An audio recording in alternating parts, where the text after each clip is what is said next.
The Palais Mermonia sure is buzzing with activity today. Halt! Huh? Oh, it's you two. Apologies. Monsieur Neuvillette did say you'd be welcome at any time. Excuse me, would you mind helping me take a look at this report? I'll be right there. Sorry, I've got my hands full here. You can see yourselves in. Everyone's so busy. Seems a lot has been happening.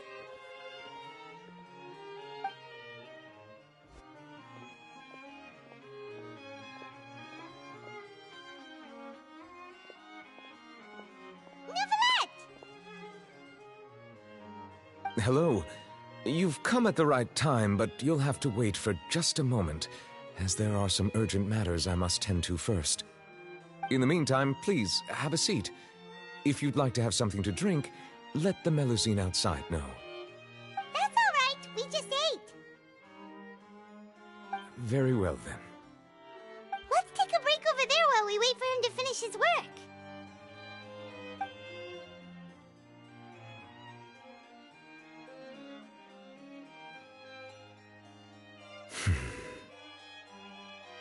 All right.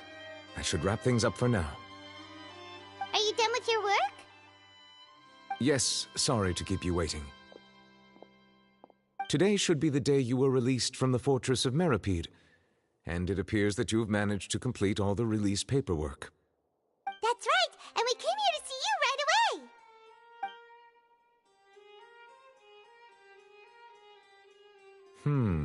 A massive whale. Do you have any idea what that might be? Judging from your description, that cannot have occurred in any ordinary waters, but rather something like the primordial sea. A whale of that size and shape cannot usually be found in the waters of Tevat. Therefore, we can only assume that Child is presently immersed in primordial seawater. Immersed in primordial seawater? But how? And is he okay?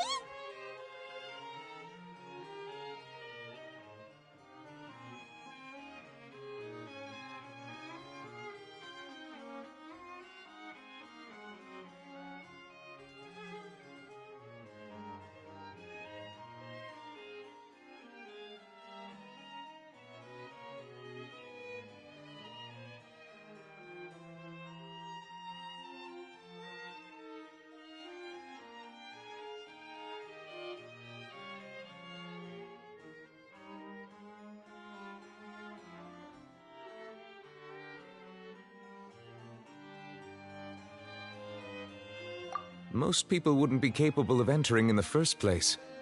I'm not completely sure how he could have gotten there myself.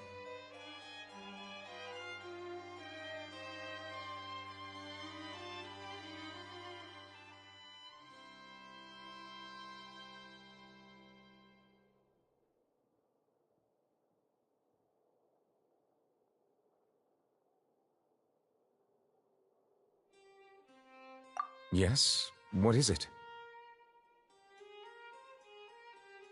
Ah, right! Paimon felt it too! We asked the Duke and he said it wasn't from underwater, so we figured you might know something about it. It turns out that I have just received a report about this particular matter. In fact, that's exactly what I was busy with a moment ago. The source of the tremor was here on the surface near Poisson. After the shaking stopped, the water levels in the Poisson area rose at an alarming rate. The water levels rose? Oh no! What about all the people there? Fortunately, the water levels only rose for a short period of time and have already returned to normal now. However, I still have a bad feeling about the whole phenomenon. If the change in water levels is connected with the leaking primordial seawater, then the situation in Poisson may be much worse than it appears. should be in Poisson, right? We need to go check on her!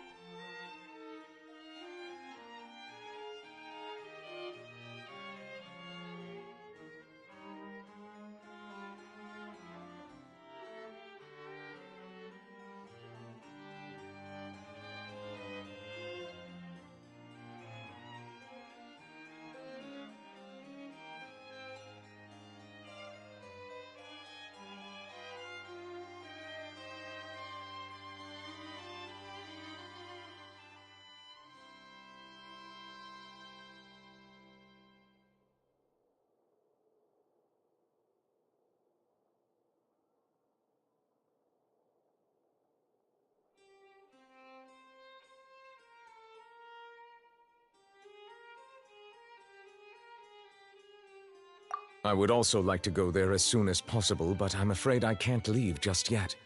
We must immediately formulate disaster prevention plans for the surrounding coastal areas to avoid potential catastrophes. I'll have to ask you two to go to Poisson first. I'll meet you there to check on the situation once I've finished things here.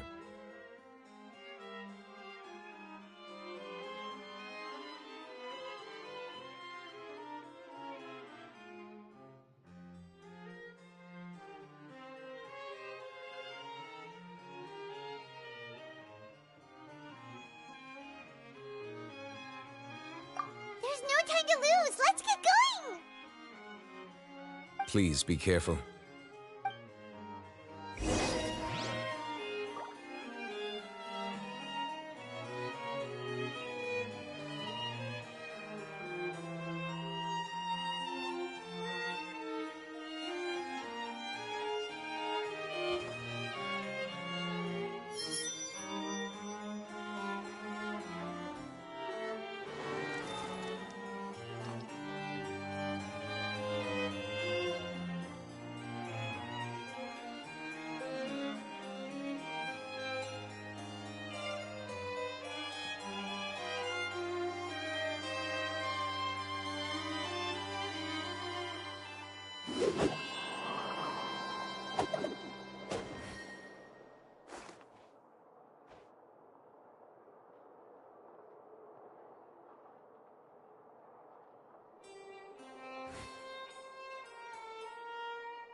This scenery is wonderful.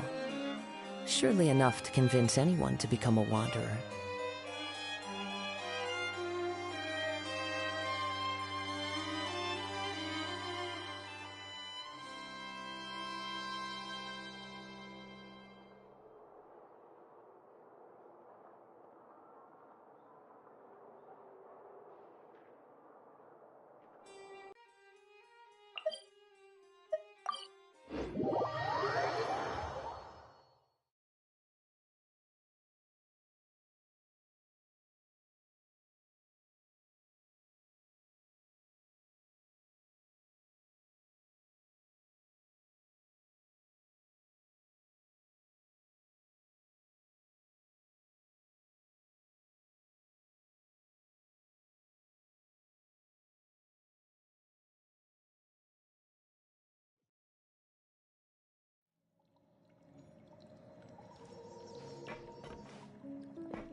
should be around here, right? We need to make sure she's still... Paimon means we need to check on her.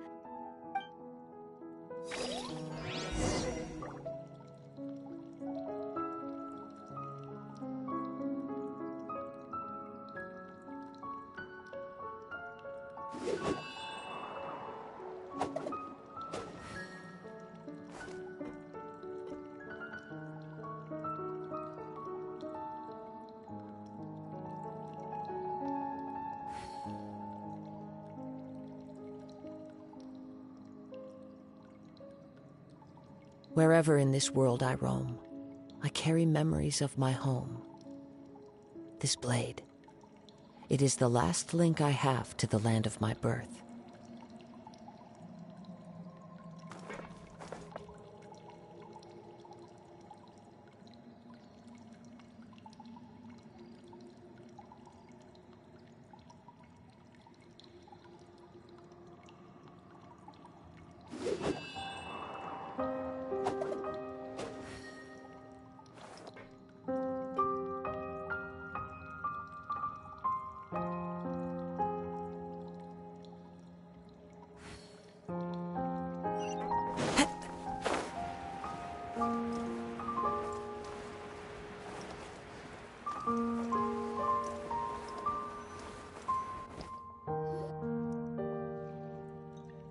We haven't seen a single soul all the way here. Oh, this is getting scary. What will I ever do now? Look, there's someone on the roof over there. Just stay put. We're coming up. Watch your balance. All right, just hurry.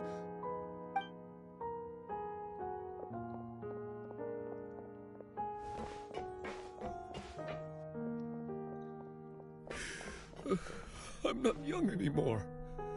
How will I survive on my own? My Desiree! Oh, he looks pretty sad. My leg! My leg! How could this have happened? It hurts! Just hang in there. Help is on the way. You can hold my hand if it makes you feel better.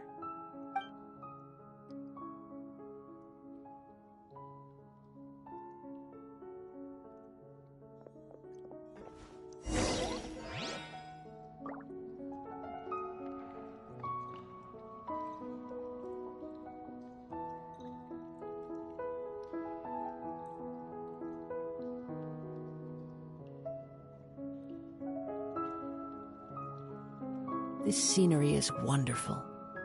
Surely enough to convince anyone to become a wanderer.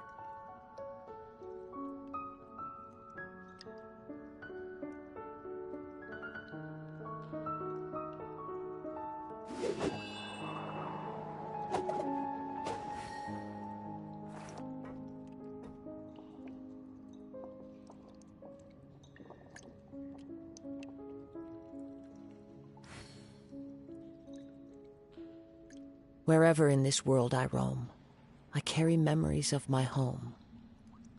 This blade, it is the last link I have to the land of my birth.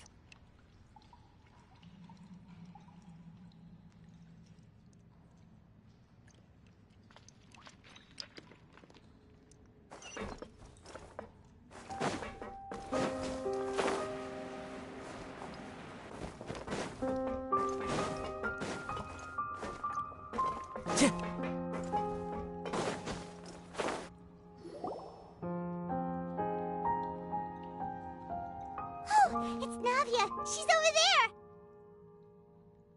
Hey, Navia, are you okay?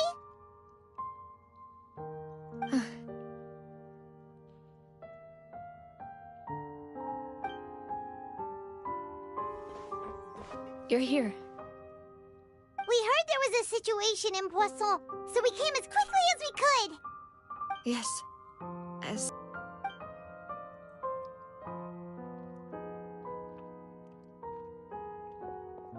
To Demoiselle! There was a wounded resident next to a building southeast of here. We've already transported him to safety, but we've run out of medical supplies. He's wounded? How badly? He fell, so it's probably a broken leg. He's pretty shaken up. When the water level rose, he desperately climbed up to the roof. Once the water receded and he saw the ground, he became terrified and eventually... He jumped down then. Find the leader of Squad 1 and tell him to take the wounded resident to see a doctor. He should know where to go. Understood. I'll take over his search and rescue mission in the meantime. All right. You'll be in charge.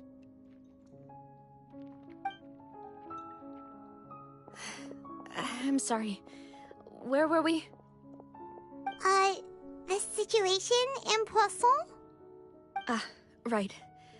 Allow me to explain. A little earlier, we suddenly heard a loud noise. At first, everyone thought that something might have exploded in the waterways. But before we knew it, water started pouring out from everywhere. The rushing water seemed a little odd, almost like the unique color of primordial seawater. Some people didn't realize the danger and thought it was just ordinary water, leaking from somewhere. Everyone on the street who happened to be close to the water didn't have a chance to escape. As the water levels rose, they suddenly disappeared. They were all dissolved. Those who realized what was happening started to flee in a panic, desperately trying to get to higher ground. Many were injured in the stampede, and some people fell from significant heights.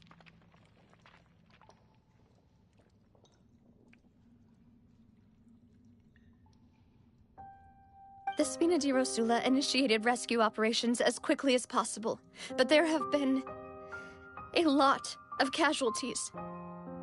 Fortunately, the water began to recede after some time, and the chaos came to an end. The water that flooded the area contained primordial seawater, so the lower levels of Poisson are still hazardous. To ensure everyone's safety, I've asked the people there to leave as soon as possible. No one knows if this could happen again. All we can do for now is try our best to help evacuate the residents. We still haven't completed the head count, but we'll have some numbers soon. How awful. And all of this just came out of nowhere. It was quite frightening indeed. I only wish that everything that just happened was a bad dream. Is there any way we can help, Navia?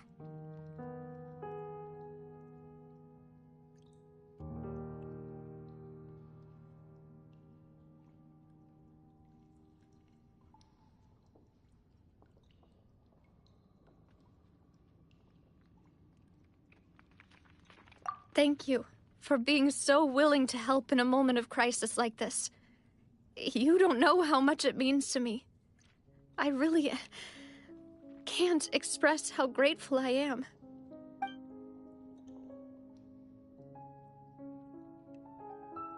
Don't say that, Navia. That's what friends are for.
Demoiselle!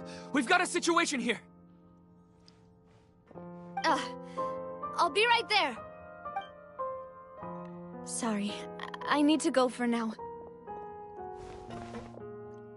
And out she goes. Seems it might be a while before she can take a break.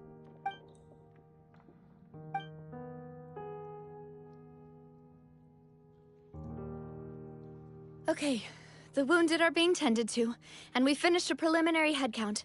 More support has just arrived, so I suppose I finally have a moment to focus on my own matters.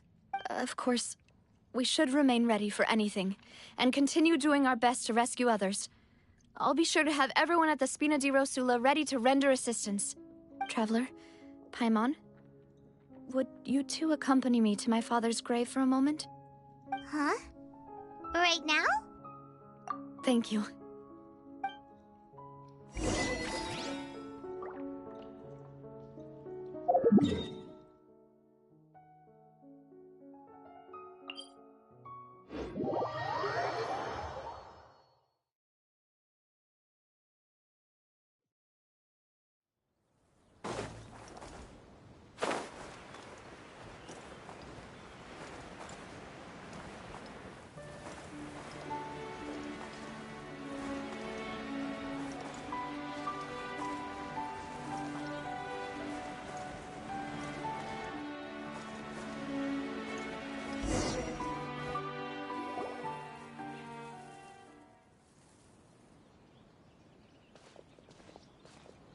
Not a lot of people here, huh? Well, given the time of day and the whole situation in Poisson, Paimon doesn't think there'd be a ton of people here visiting graves.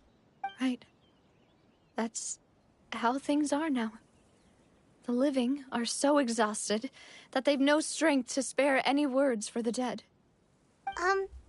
Navia?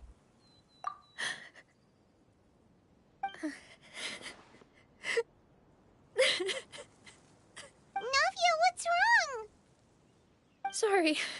I just... Malus and Silver... They won't ever come back here again. What should I do, Papa? Huh? What happened to them? Everyone agreed on the rescue plan, but still... I was the one who initiated it. They were helping evacuate the residents, but they couldn't leave in time. And they were caught in the seawater. What should we do? I've known them for so long. And I know they weren't afraid. But I could at least hold a funeral for my father. And I know where he rests.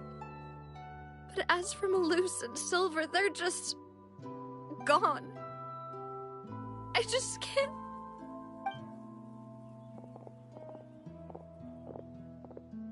Everything looks so clean after it rains. Even the gravestones. I didn't expect that you'd enjoy a glass of red wine in front of Master Callus's grave. I can understand. Besides, the scenery here isn't half bad. See, it's not just me. I always want to bring something when I visit Papa. Perhaps we might even have a picnic. He wouldn't be angry, would he? Ah, how could Master ever be upset with you, demoiselle? Yet the cemetery is the home of those who have passed, is it not? Everyone ends up here sooner or later. no matter who you are. Buying yourself a plot in advance, are you? No need yet. But when I do, I hope you'll let me be buried beside Master Callus, demoiselle. Hey, stop joking around. I'm quite serious. That way, it'll save us both the trip to see each other whenever you visit your father's grave. That makes sense. In that case, could I be buried on his other side? After all, besides you, demoiselle, the two of us could certainly be considered Master's closest companions, no? Personally, I believe we fill those shoes just fine. Why are you bringing this up all of a sudden? Seriously. All right. I'll remember your requests. But I'd really prefer not to talk about this stuff. And what do you mean by saving me a trip? I'd make the journey even if I had to visit you two somewhere else. I'd promised to let them rest in peace here. But here I am breaking that promise. I'm sorry for letting you see me in a mess like this. I don't usually cry, really. Paimon doesn't know how to help you feel better. But, well, she understands how you feel. I'd always thought I could make my wishes come true. But now that I think about it, that never solely relied on me. Many things can only be accomplished with someone else's help. Malus and Silver have helped me so much. But by contrast, I could do nothing for them. I'm so sorry. You can spend as much time as you need here, Navia. We'll stay with you.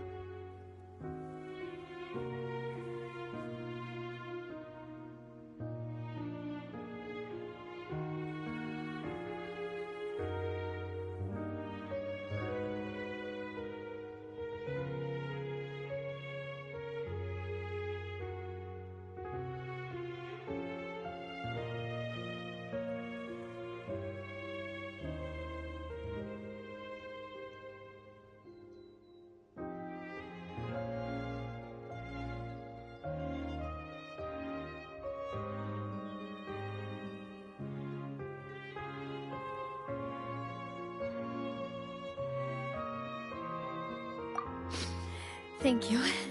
Right now, you don't know how much that means. By the way, you can have a look at this. It's a list of victims from the incident that took place here.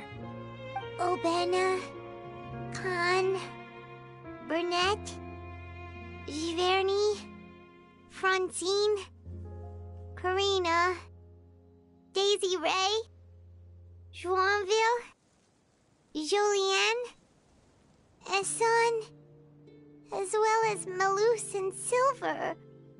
So, everyone else is safe. But still... It's okay. I know what you're thinking. And you're right. We lost Malus and Silver. But we were able to save more than we anticipated. The overall outcome indicates that the cost was worth it.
that way, Navia. One person might be saved at the expense of another, sure, but that isn't something we should ever consider a trade. Malus and Silver were not the price for saving anyone. They're heroes. You're right. Thank you, Paimon. What you said just now was pretty amazing, actually. I'll remember your words. Oh, really? Seems you've become more eloquent in the time since we last met. The knave? What are you doing here? Is everything going well on your side? Yes, my people are carrying out the mission according to your request. All the residents of Poisson have been evacuated, and we're preparing to relocate them to higher ground. As for these supplies, we have everything taken care of. There is no need to worry. Thank you very much. Wait, do you two know each other? We just met recently. Right, Miss Navia? Usually, I would call this a coincidental encounter, but that doesn't quite fit this time.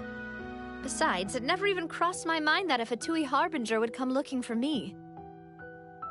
Thanks to the Knave, Spina di Rosula received generous support from the Fatui, which allowed us to complete the rescue and evacuation work so quickly.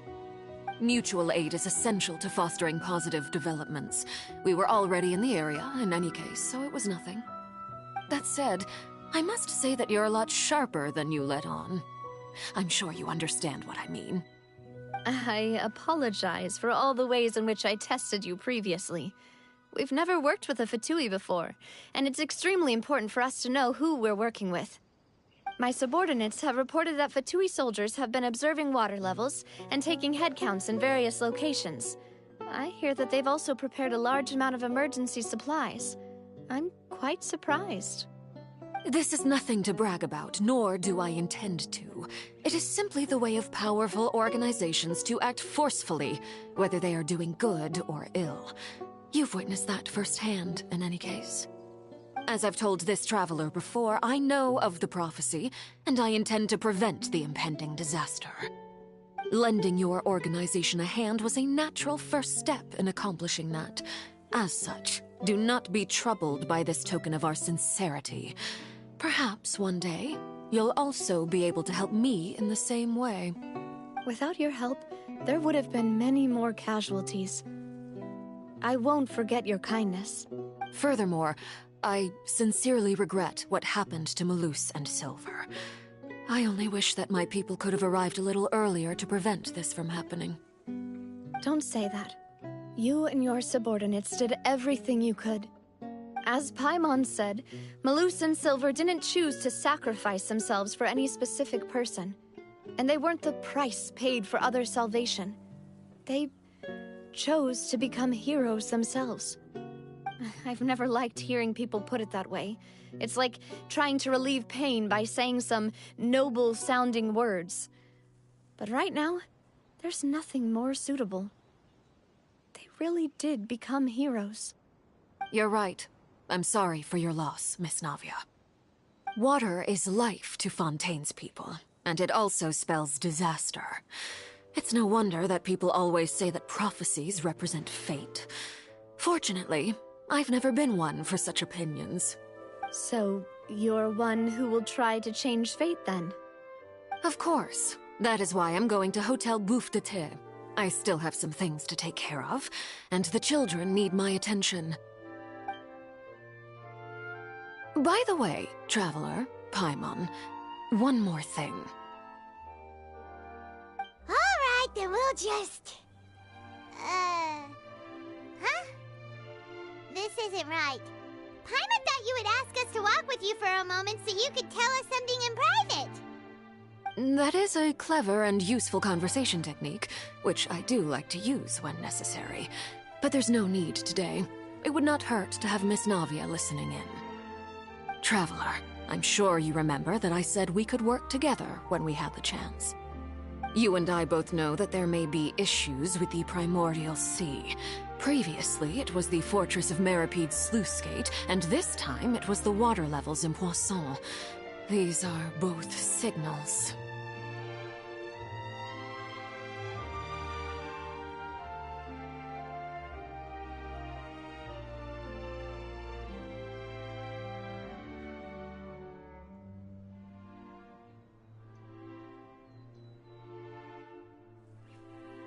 Indeed. Allow me to share the latest intel I've received from the House of the Hearth's intelligence network with you. During some recent investigations, a child claimed to have discovered some ruins near Poisson. The ruins date back to ancient times, and seem to be worth investigating in many ways. Judging by the dating of the ruins, they may be related to the prophecy and the coming crisis. The situation is becoming more urgent, so any pertinent information will prove extremely precious. My people initially came to prepare for ruin exploration. Unexpectedly, this disaster struck, and at present, we're all busy prioritizing the rescue effort. So that's why the Fatui were already in Poisson. I wanted to take the children along, but unfortunately, Linny, Lynette, and Fremine have all been dispatched to higher ground to assist affected residents. Linny told me that outside of the house, the person they trust most is you. Which is why I want to give you this task. The House of the Hearth's members see each other as family. But Linny, Lynette, and Fremine said that they also see you as such, even though you are not from the house. I'm sure you already understand how earnest they consider their friendship with you to be. Oh, that somehow makes Paimon feel kinda happy. The intel I just shared about the ruins could fetch a high price. But since the children consider you family, it's only natural that I freely share it with you. Got it! So all we gotta do is go to some ruins, right? We can handle that. Excuse me, but may I tag along? You wish to join, Miss Navia? But are you sure you're up to exploring some ruins? You need to rest. Well, I'm sad, yes. But I can't just go back and plop myself into a chair by the roadside and do nothing. There's no point in being depressed while we still have a disaster on our hands. As my father's successor, I must live up to the hopes he had in me. Besides, I'm also doing this for myself. I need something, a distraction, to keep my mind off Malus and Silver.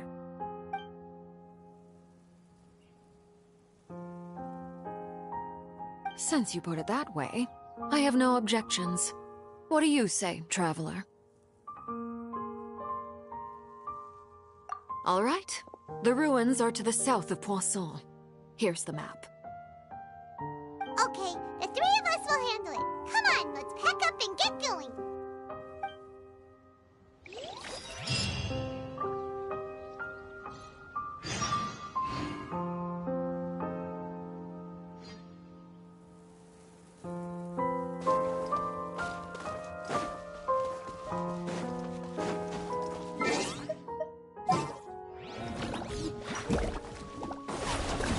Into the wind. My apologies. Yeah.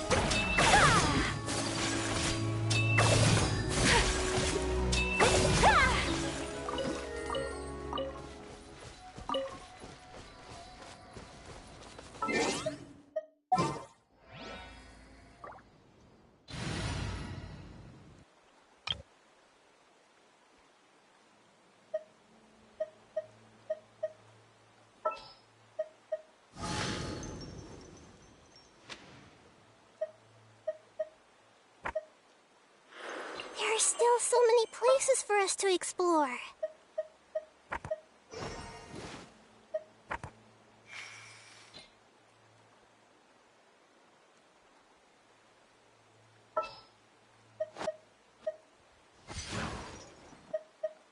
Let's go get ourselves some answers.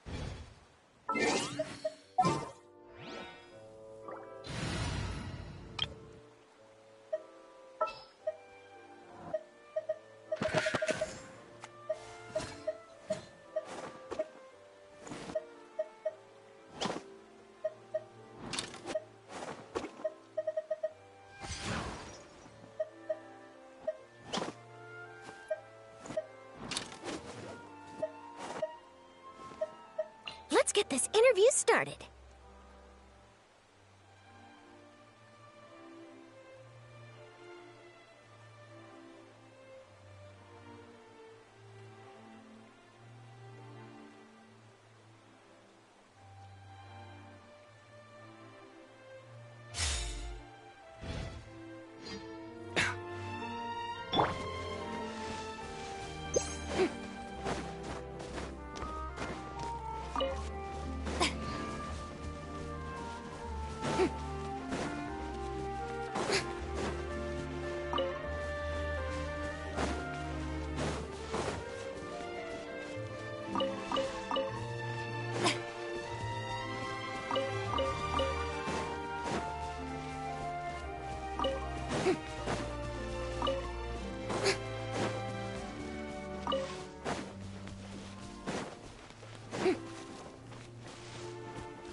these the ruins the knave was talking about? Whoa, talk about old. They seem to be pretty ancient, all right. Let's go in and have a look. Just be careful.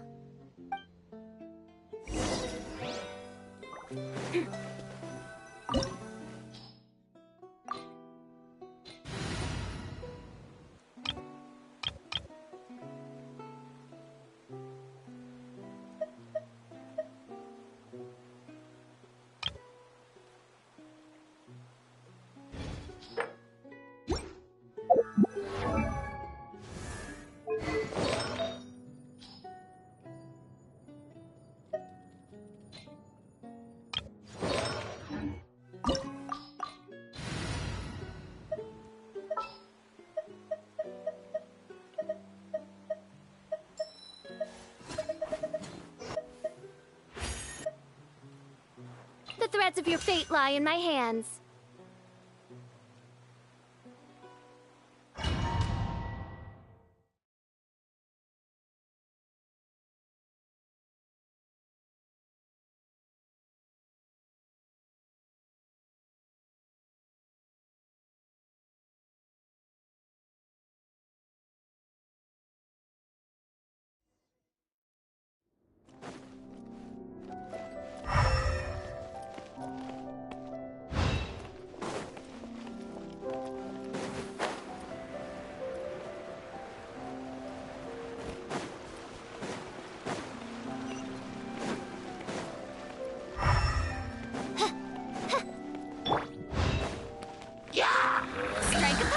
Mind the side effects. By royal decree. Sharing my knowledge. Protect you with steel. Nada Kondala.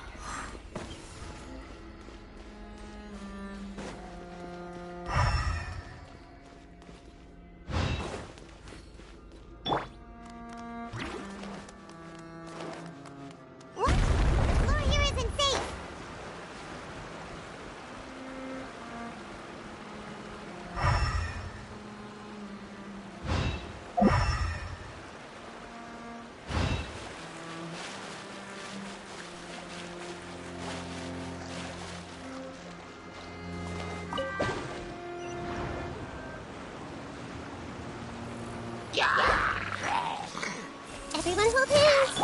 Mind the side effects. Oz, reveal vice.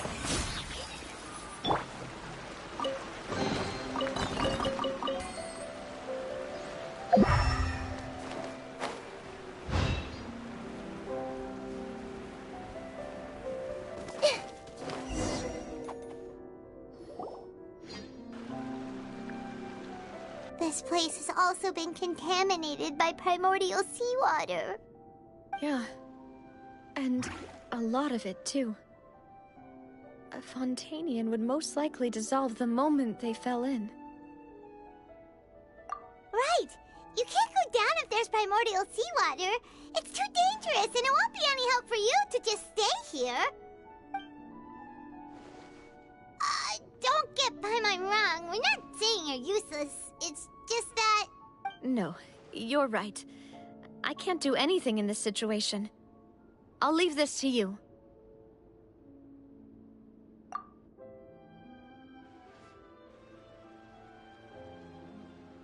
That complicates things. Maybe the only way left is forward. In that case, do you want to wait for us here?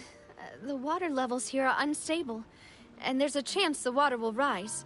So staying here wouldn't be safe either. I'll go together with you. Perhaps we'll find the exit just up ahead. All right. Come with us for now then, but please be careful.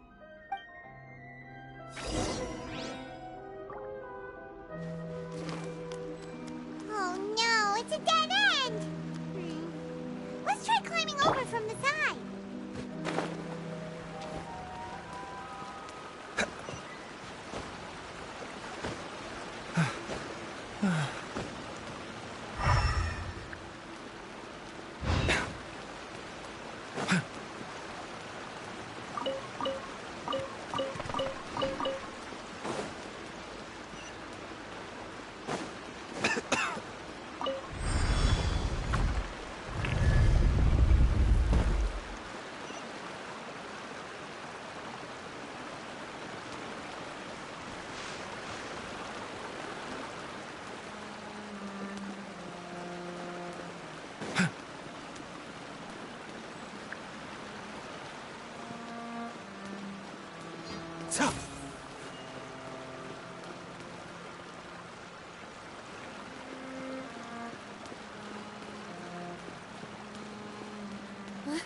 Wait!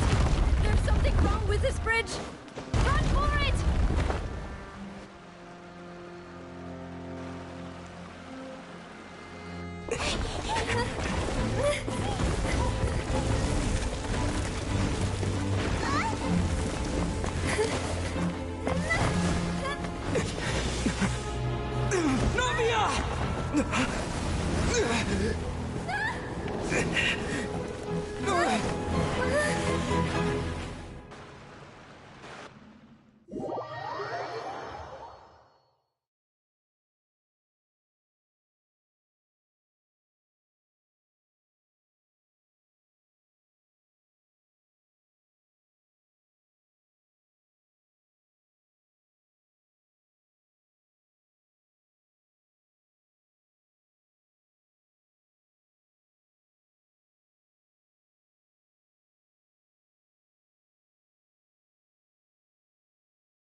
Demoiselle?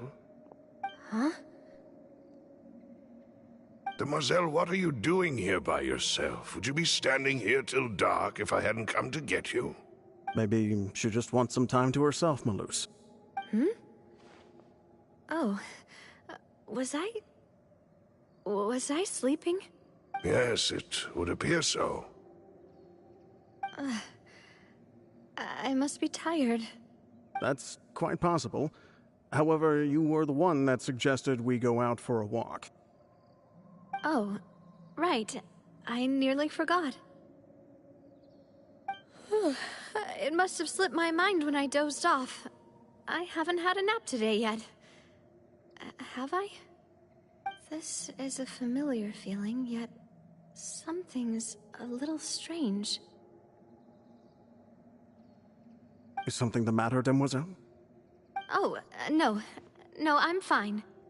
I was just trying to recall why we came out for a walk. Do you remember Mr. Giverny? He'd requested our help before with foreign merchants who had a debt dispute with him, and we'd resolved the matter not long ago. We were headed to see how things were going with him at the moment. Ah, right. Yes. I remember now. Oh, Miss Navia. Ah, Mr. Malus, and Mr. Silver, too. It's good to see all of you. How have you been? I've been great. Thanks to your help, those bothersome merchants finally realized that I wasn't the one they were looking for. Why, I wasn't even the guarantor for that person. They were knocking at my door day and night. Even my neighbor, Obina, was getting fed up with them. Sometimes force is required to calm someone down and get them to listen to what you have to say. That's right. Oh, by the way, Burnett, what was it that you wanted to give to Miss Navia again? Oh, yes. One moment, I have it right here. Miss Navia, these are some flower seeds that I prepared. Please take them. They're a very good variety, and they'll become very big and beautiful once they bloom. I don't know what we would have done without your help, so this is a little token of our appreciation.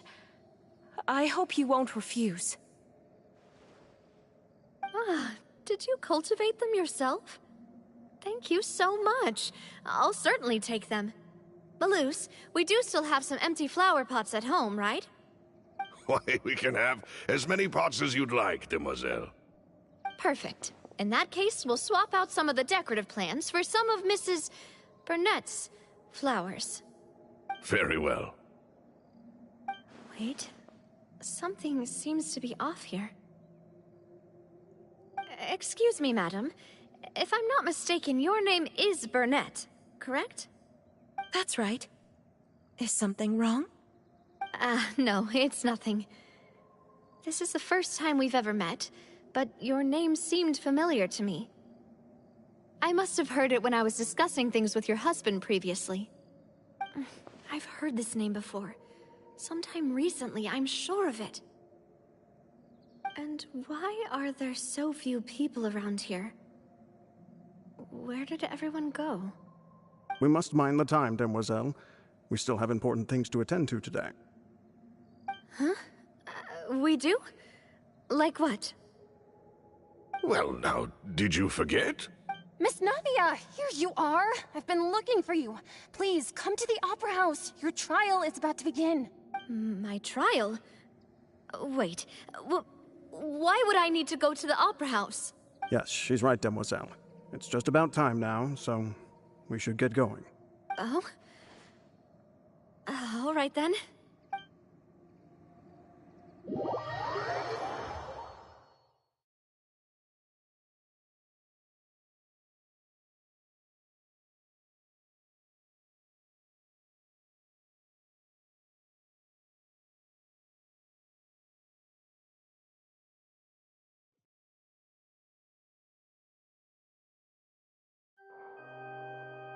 Look, it's Navia! She's here! And her two attendants are with her. Goodness, everyone's finally here. There sure are a lot of people here to see the trial. And they all seem to be oddly excited about something. I even know some of these people. Karina, Desiree, Joyville, Jolien, Essen. Why are so many people here? And what? And as for the judge... huh? Where's Monsieur Neuvillette? Please sit in the defendant's seat. Don't worry, Silver and I shall accompany you. All right.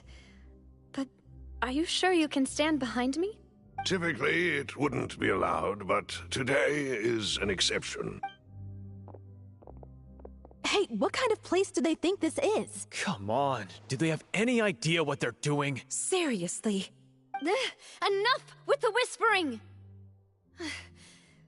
Could someone please tell me where Monsieur Neuvillette is? And why I'm standing trial? My dear Miss Navia, have you not yet realized what you've done? In that case, allow me to explain.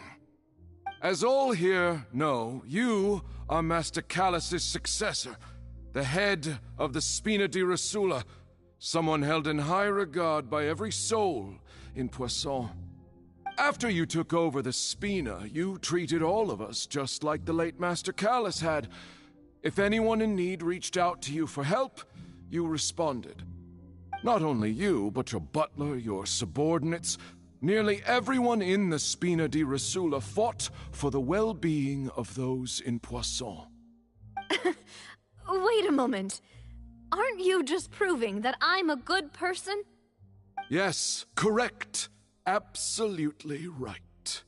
And that is why you stand accused. You have helped so many people get through so many difficulties. You are one with us. We are inseparable. We are one big family, all of us who are from Poisson, inextricably linked. And with you being so important, we couldn't possibly do without you. Therefore, this fair and honorable court shall declare you guilty, and you shall stay here. You will be together with us forever. Huh? What are you saying? Everything you have said is correct.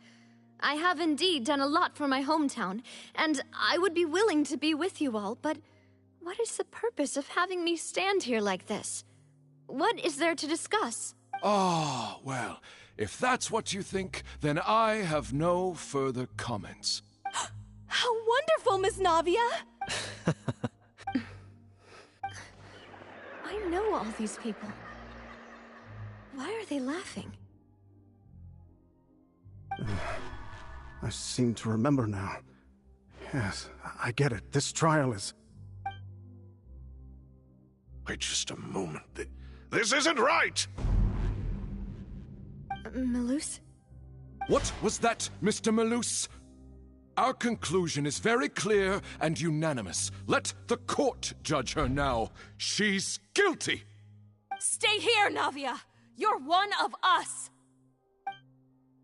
Demoiselle, don't admit guilt. This trial means to keep you here forever. I wish to exercise my right to defend Our Lady.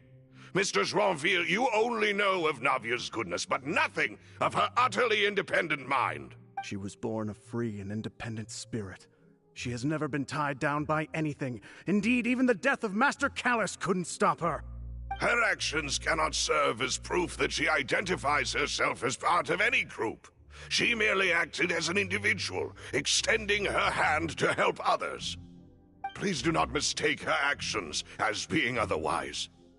Really? As an individual, you say? Don't forget, we are all Fontainians here.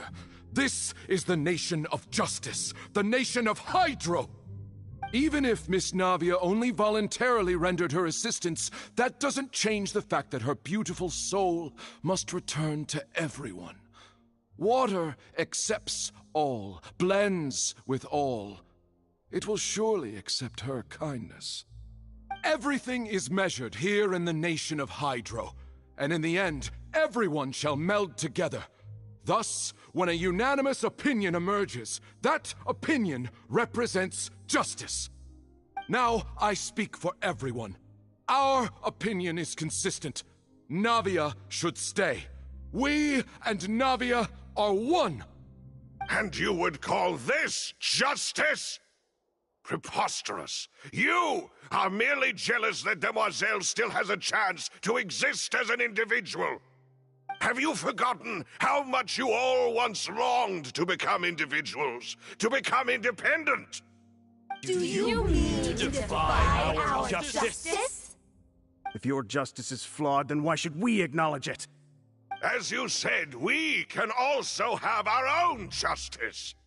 Silver and I shall defend Demoiselle. And that is how we will enforce justice. My head... It hurts. Demoiselle. Silver, it hurts. My head is spinning. All I can see is stars swirling in front of me. I remember now.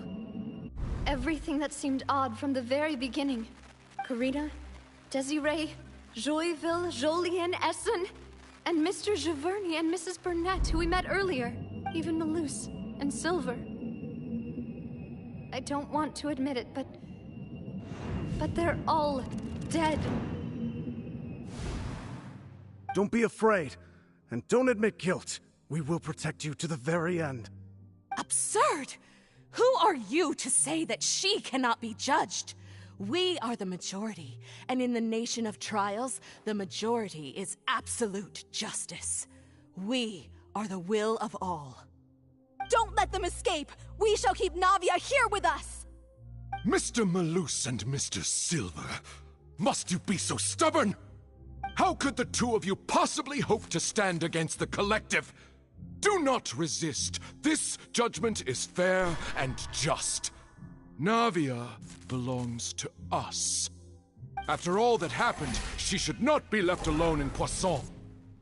What are you saying? No more excuses! She says we're jealous. Jealous? How could she possibly be an independent individual? What's with these people? Who's jealous of her? She belongs to us! Miss Navia, she... Silence! That's...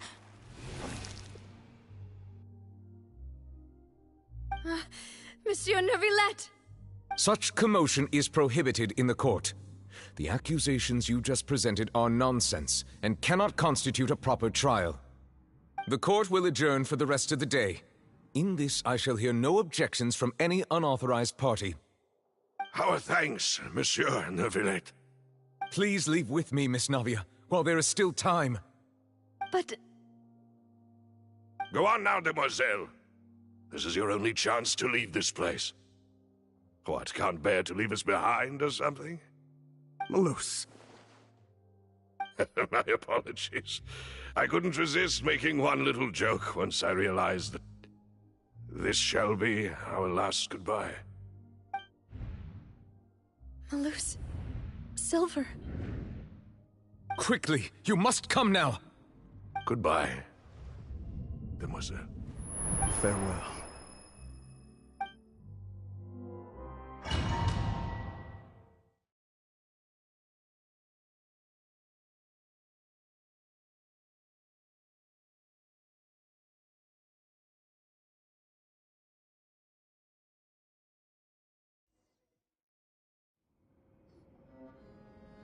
No, wait! Just a second! Navia? You're awake. Good.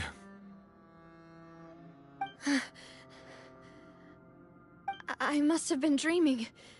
Malus and Silver were still alive, and they were defending me at some insane trial. It looks like you're all right. Did all the sad feelings cause you to have a nightmare? Paimon could give you a hug. The ruins you were exploring suffered a cave-in. When I arrived, I found you falling toward the water. You were just about to be dissolved within, but I... What is it? I think I saw 2 Oceanids protecting you. It was only for a moment, perhaps even a fraction of a second, but they gave me the chance to retrieve you. Were it not for their intervention, I would not have been able to rescue you before your consciousness dissipated. Wait, did you say Oceanids? You mean like what happened with Vache? Perhaps those 2 Oceanids were the people you saw in your dream. I always told them that they didn't have to protect me. To think that they'd keep doing so even after death. Please come with me.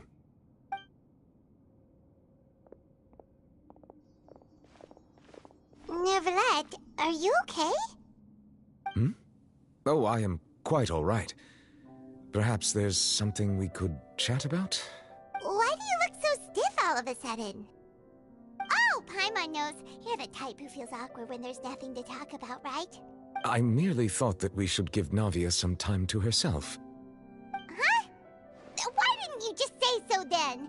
Don't you think it's even more awkward to call us over like this and then have nothing to talk about? I suppose so. Ah, Sigewinne. I hope all is well with her these days. Her work in the Fortress of Meropide has not been too much for her, has it? No way! Don't worry. She's doing fine down there. She's an amazing head nurse. I see. Well, that is good. I have always worried that Sigewinne would need a lot of time to understand the world of humanity, just as I have.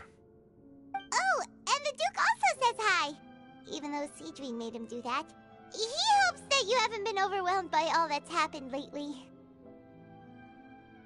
Thank you. I have indeed been busy lately, and I also hope that everything is going well in the Fortress of Meropide. He still doesn't know what to talk about. Let's chat about something else then.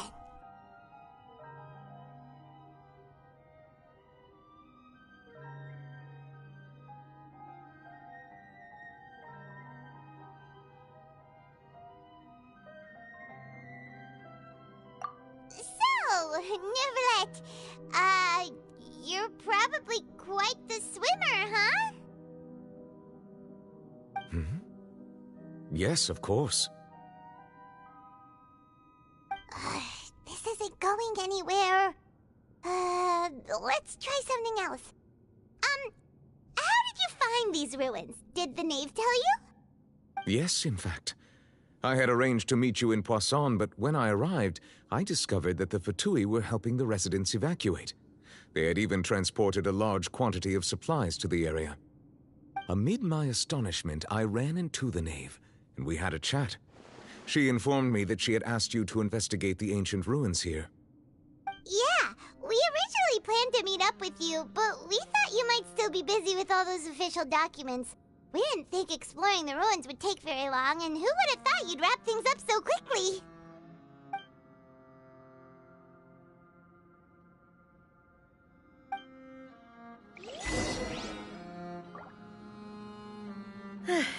I'm sorry to have kept you all waiting like that.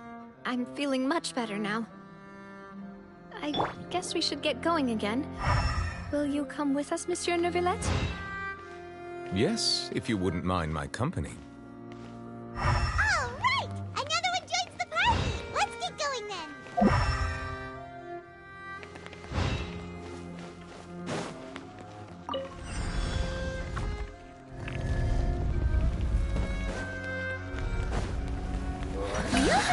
Let the world collide! A bitter pill to swallow. Remember, health comes first. By royal decree! Grow, grow, grow! Yeah! Yeah! Yeah! Yeah! Yeah! Yeah! The doctor was committed to memory.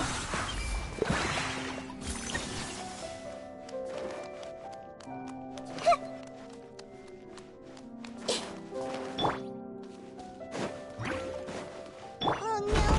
Another unstable path! Watch your step!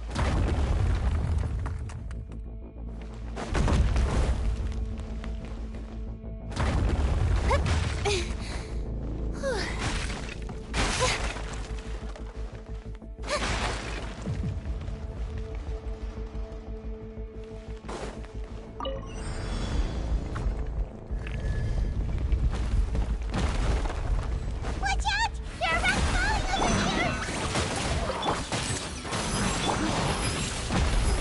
I see everything! Help! The doctor will see you now.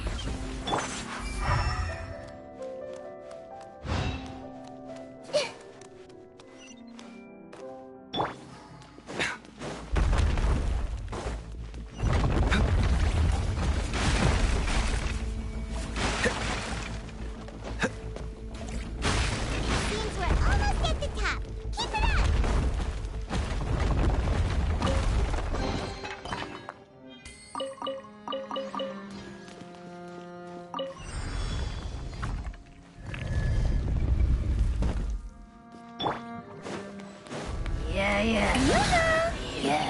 Let my name echo in song!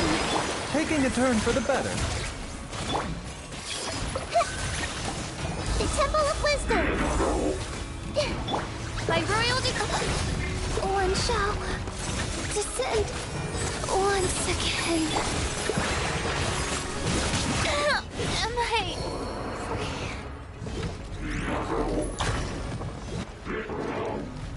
Hey!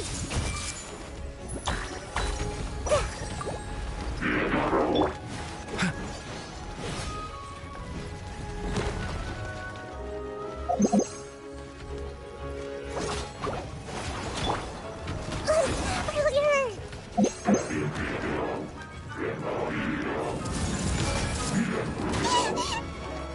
Mind the side effects. I see everything! I see stars! Yeah! Help!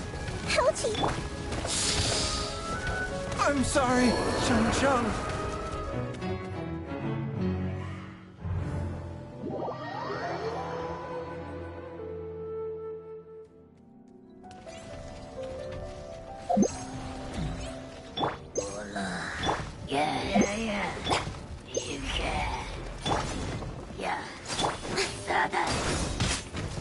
Strike a pose!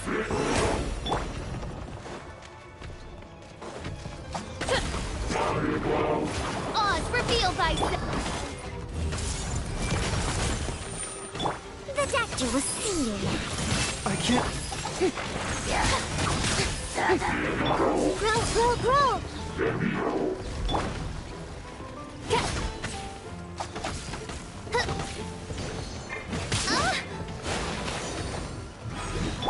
Committed to memory. Mind the side effects. A bitter pill to swallow. This realm is no home for a princess.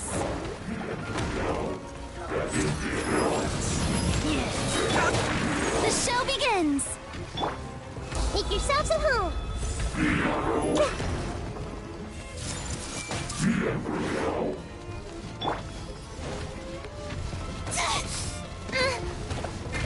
I still couldn't do it.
No, wait!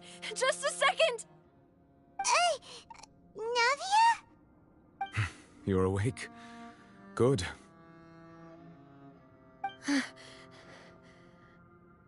I must have been dreaming. Malus and Silver were still alive, and they were defending me at some insane trial. It looks like you're all right. Did all the sad feelings cause you to have a nightmare? Paimon could give you a hug. The ruins you were exploring suffered a cave-in. When I arrived, I found you falling toward the water. You were just about to be dissolved within, but I...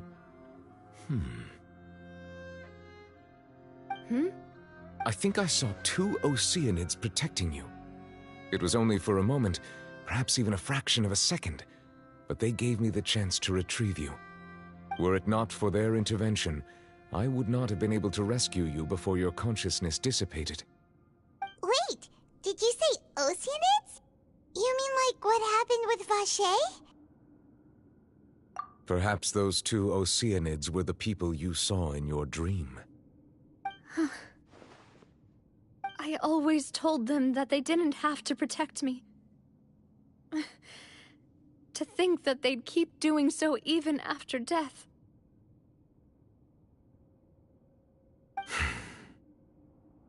Please come with me.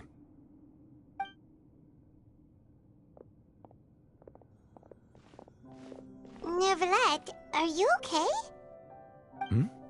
Oh, I am quite all right. Perhaps there's something we could chat about? Why do you look so stiff all of a sudden? Oh, Paimon knows. You're the type who feels awkward when there's nothing to talk about, right? I merely thought that we should give Navia some time to herself. Huh? Why didn't you just say so then? Don't you think it's even more awkward to call us over like this and then have nothing to talk about? I suppose so.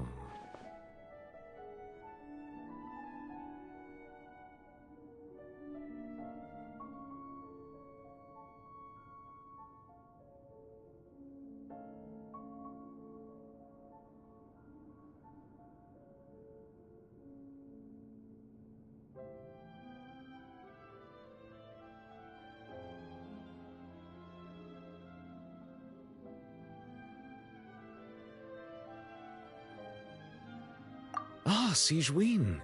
I hope all is well with her these days. Her work in the Fortress of Meropide has not been too much for her, has it? No way! Don't worry. She's doing fine down there. She's an amazing head nurse. I see. Well, that is good. I have always worried that Sigewinne would need a lot of time to understand the world of humanity, just as I have. Oh, and the Duke also says hi! Even though Sigewinne made him do that. He hopes that you haven't been overwhelmed by all that's happened lately. Thank you. I have indeed been busy lately, and I also hope that everything is going well in the Fortress of Meropide. He still doesn't know what to talk about. Let's chat about something else then.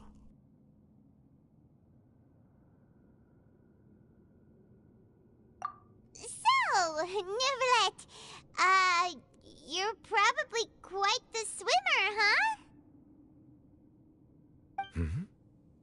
Yes, of course. This isn't going anywhere. Let's try something else. How did you find these ruins? Did the knave tell you? Yes, in fact. I had arranged to meet you in Poisson, but when I arrived, I discovered that the Fatui were helping the residents evacuate. They had even transported a large quantity of supplies to the area. Amid my astonishment, I ran into the knave, and we had a chat. She informed me that she had asked you to investigate the ancient ruins here. Yeah, we originally planned to meet up with you, but we thought you might still be busy with all those official documents. We didn't think exploring the ruins would take very long, and who would have thought you'd wrap things up so quickly?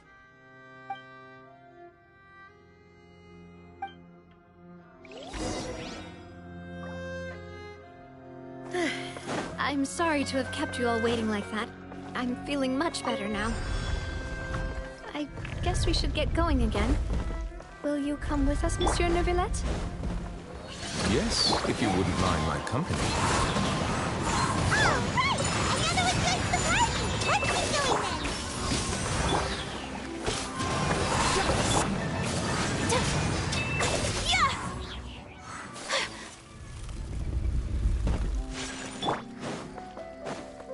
then! Time to go.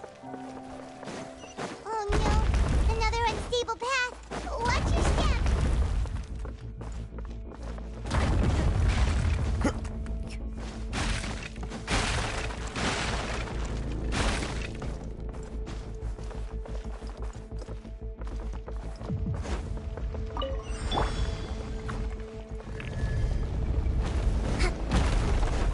Watch out! There are rocks falling over here! It's your turn. One with nature. My apologies.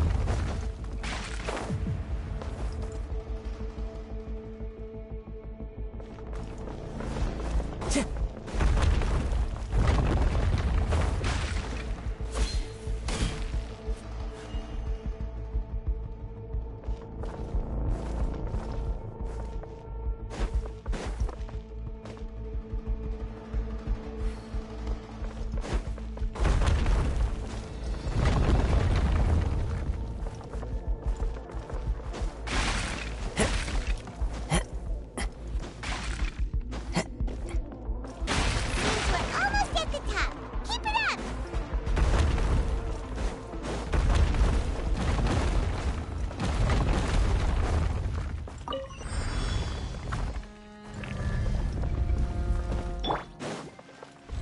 Yeah. Thrust and rebuild! Clouds high. The birds call. Into the wind. Cryo incarnate! Embrace the ice!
Looks like we've reached the end. This is the place. There should not be any other hidden spaces in the vicinity. The path sure had some twists and turns, but it turns out that this place isn't actually that big.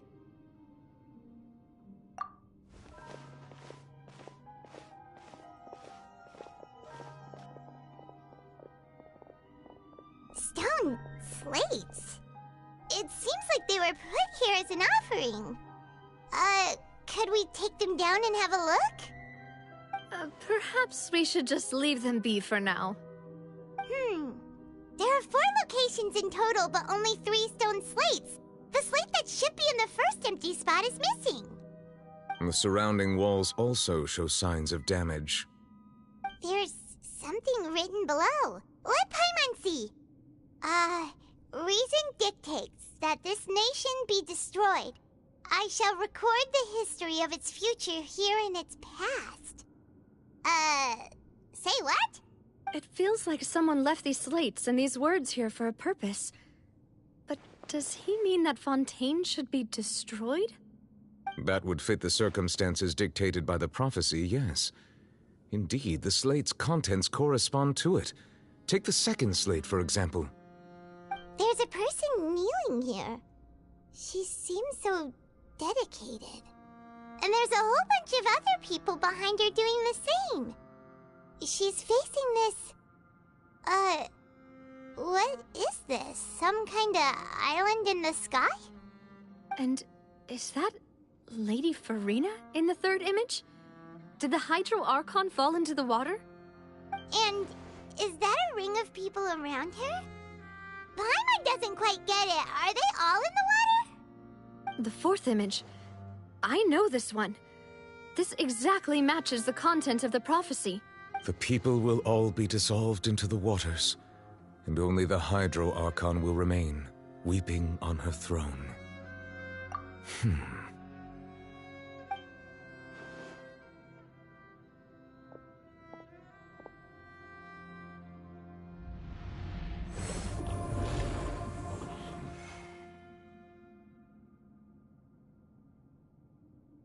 More information should be hidden in these slates, but I fear I cannot easily uncover it, most likely due to us missing the first slate.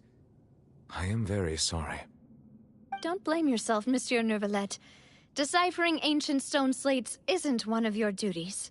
Ooh, Paimon's getting the chills just looking at these slates. This says that it's the history of the future, right? That means the prophecy's sure to come true. I really hope it doesn't mean that. Still, Paimon feels like these images are kind of weird when you look at them together.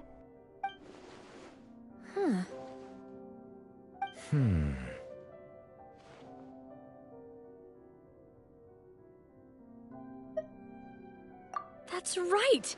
If the images are in chronological order, shouldn't the fourth, the waters drowning Fontaine, come before the third, where the Hydro Archon herself falls into the water? And yet the order is reversed here.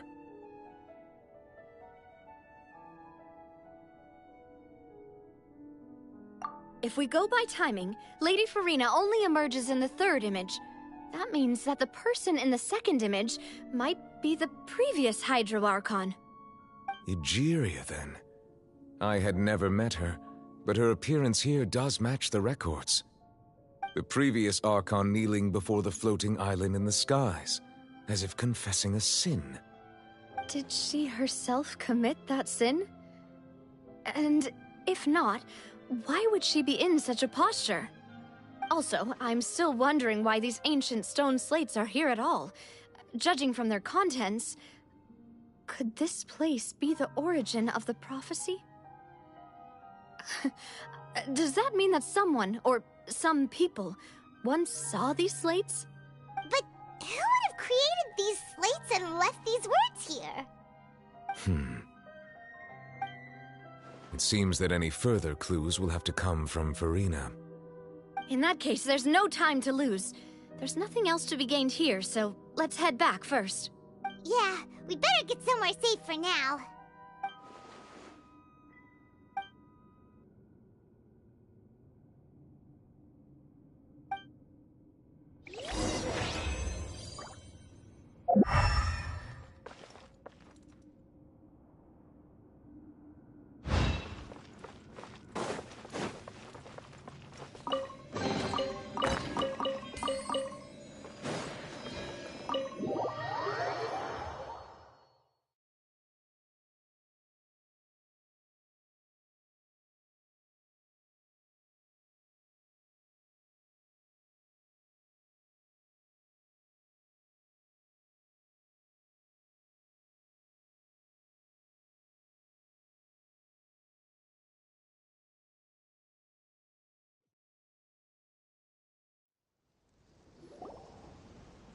Let's split up here. I'm going to check on what's happening with the Spina. You know how it is. There's some things you just need to be there for yourself. You still have energy for that, Navia? Paimon's already beat! Just head back to the Fleuve Cendre and have a rest then. Thanks for keeping me company all this time. I'll depart as well. Thanks for your hard work today. Rest well, everyone. Traveler, I will go talk to Farina tomorrow morning to ask about the stone slates. I'm sure that you're concerned about this matter as well. If you have time, drop by my office. I will share the results of our discussion with you. Are you really gonna talk to her about this directly? Will that be a problem? Paimon's getting a little scared now that it's come to this. She has long been harboring secrets and will not give them up easily, which makes it all the more my duty to ensure that she understands the present situation. Alright, we'll leave it in your hands then. You're probably the best person to talk to her anyway. I will be carefully considering my words tonight. Traveler, Paimon, our safe house at the Fleuve Cendre is always open to you, as ever. So please don't think you're an imposition. All right. I'll be on my way then.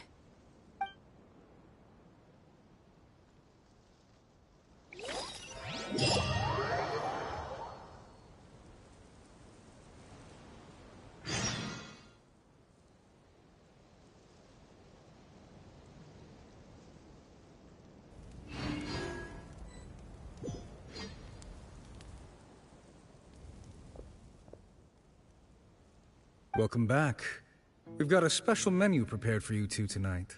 Yay! And there's good food too! Navi, no, the boss is the best. Ooh, desserts!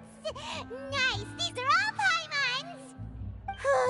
Paimon's already starting to forget what happened today. Oh, that voice. Is that who I think it is? Huh? It's you two. What are you doing in Fontaine?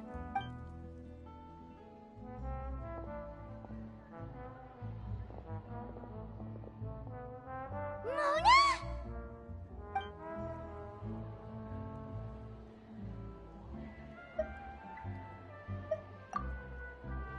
Seriously, nobody just uses a scry glass whenever they've got time to just see who they'll meet on the road. Still, we didn't expect to see you here. Wait, you're not a Fontainian, are you, Mona? Well, I have some business to attend to here, so I booked a hotel in the city. I was just out for a stroll when I bumped into you. Quite unexpectedly, if I might add. Why did you think I was from Fontaine, though? Is that because Magistus doesn't sound much like a Mondstadter surname?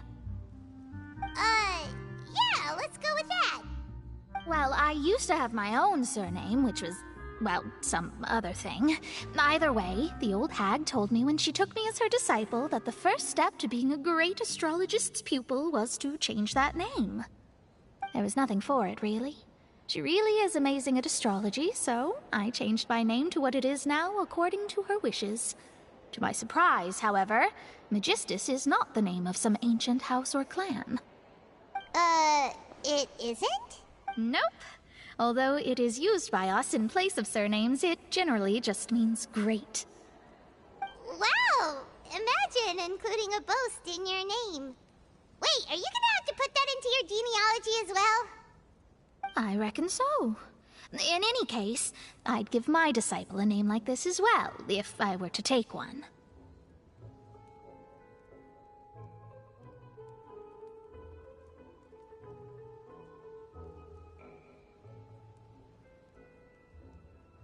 Astromancer Barbeloth Trismegistus. Whoa, that's a long one. Does it also mean great or something? My name means Mona the Great Astrologist. As for the old hag, hers is, in plain speech, the thrice-as-great Scholar of the Stars. Just take it as a title specific to astrologists. Thrice as great? That's so petty. I know, right? That's just how she is. She used to call herself Magistus, actually, but when she took me in, she changed her name to Trismegistus. Talk about excessive. Magistus is thus the calling card of our school, so to speak, which makes it about the same as a surname. It's all right if you don't get it. You can look into it further should you need to study astrology more deeply. That sounds terrible! But anyway, you're not Fontainian, are you, Mona? You're from Mondstadt, right? Well, I was born in Mondstadt, yes. My parents migrated to Dorman Port, and I traveled with the old hag for a while, after which I settled down in Mondstadt City. Oh, that's a good thing then. At least we know you won't be dissolved by Fontaine's waters.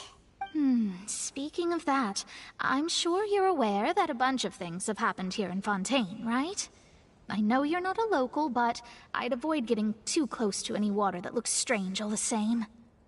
There's something ominous about it. Well, the water, I mean.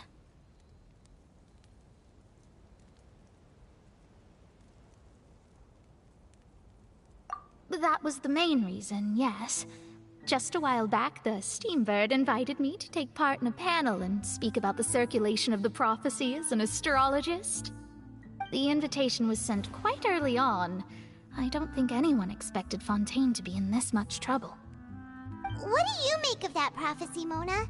Just tell us what you think as an astrologist. Your word would go a long way to make things more certain and less scary. What I can tell you is that I'm an astrologist, and that this prophecy concerns the fate of Fontaine, even that of all Tevat. Ascertaining this is akin to reading the fortune of the whole world. I'm afraid that this is not something that just anyone can do. If I could do it, you would no longer call me an astrologist, but a visionary. But on the flip side, the prophecy is so huge and powerful that it must surely come from a powerful visionary. Its contents involve the fate of the world. Disregarding it would be a mistake. A visionary? Sounds really powerful and all, but does such a person really exist? Of course. The old hag could do it, and I'd bet there are others amongst those Hexenzirkel colleagues of hers who could do something similar.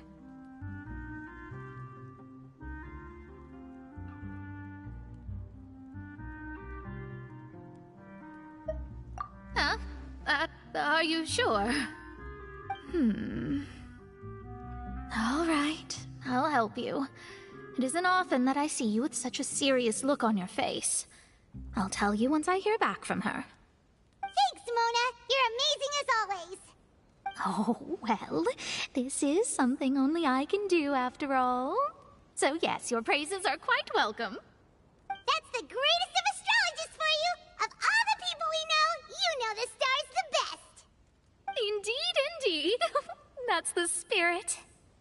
Oh, sorry. I came to see what all the commotion was about. If there's anything you need, do not hesitate to inform the Spina di Rosula. Oh, whoops. Guess we were getting a little too carried away there. Well, I'll go tend to my own business now. If I receive any news, I'll be sure to come find you two again. And there she goes, quick as rushing water. And here we are with the Spina guy giving us suspicious looks. If Paimon hadn't spoken for you, it'd be you getting all the weird looks. The things Paimon does for you. That's more like it.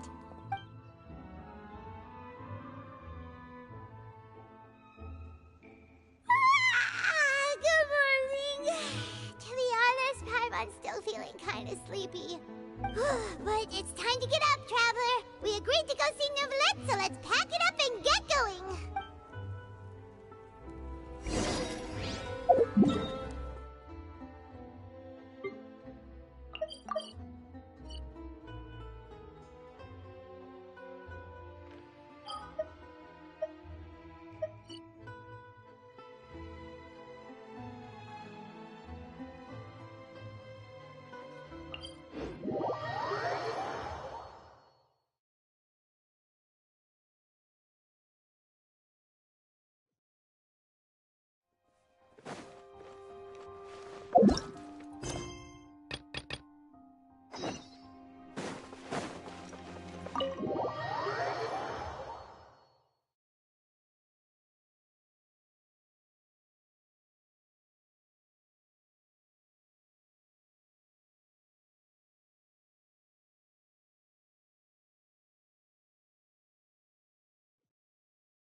You're here!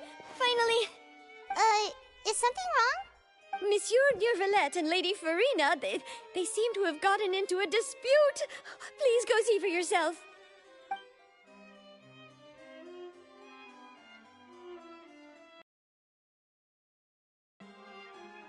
Like I said, I've already explained everything.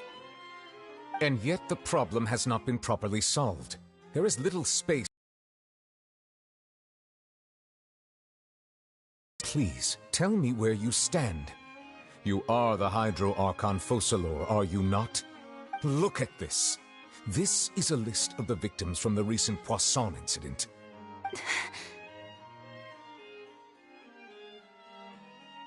You mean... they're all...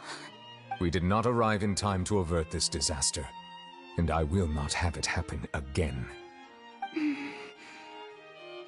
I will say this once more. You must tell me everything you know.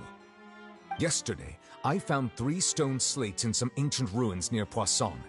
Do you know anything about those? Seriously? You're questioning me like this is a court case now.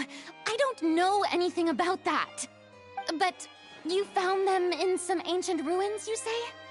That's correct, which is why I came to ask you some questions. There should have been 4 slates, but one of them was missing. The other 3 featured different images that seemed to correlate to the prophecy. The prophecy? The second of these slates depicts the previous Hydro Archon Egeria kneeling before a floating island in the sky, as if confessing something. Do you know nothing of this either? I don't. I've never seen such slates. I'll ask you again. Do you really have no information regarding the previous Archon? My deciphering of the slates indicates that the Hydro Archon Egeria once had to confess to, or apologize for, a certain sin. If anyone would know about it, it should be you. All gods don't have the same secrets, you know. She was herself and I'm me. Is it really so strange that I know nothing? I understand your concerns, but I'm sorry. I just don't have anything to tell you. Forgive me for saying this now, Lady Farina, but I have long known of your various secret investigations into certain matters. There are several indications that you have been investigating the prophecy on the sly. This is not strange in itself, considering that you are the Hydro Archon. But it is strange that you should also claim to not know any of Egeria's secrets, as well as do nothing following your inquiries. You have never been as superficial as you have presented yourself to be, nor are you a fool. And yet, your behavior is very inconsistent.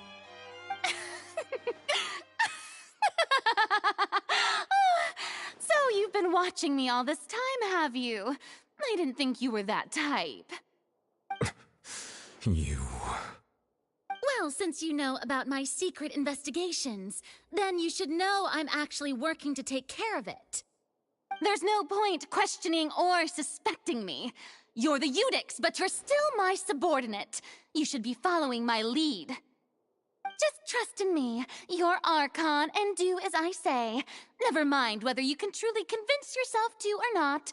It'll all turn out fine. That's all I have to say. We do not discuss this matter again.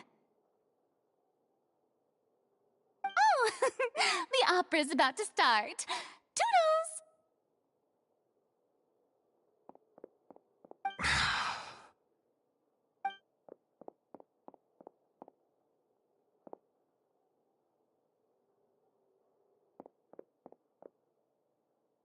Did Farina not notice us standing by the door?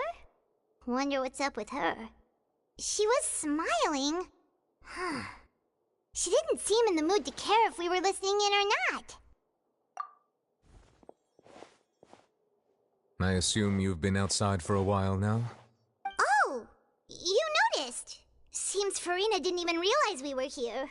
She was in a great panic, though I cannot discern the reason. Our discussion reached impasses time and again, a state of affairs that we cannot allow to continue. Still, I do not understand. Dialogue is the basis for understanding, so why did she keep refusing to engage?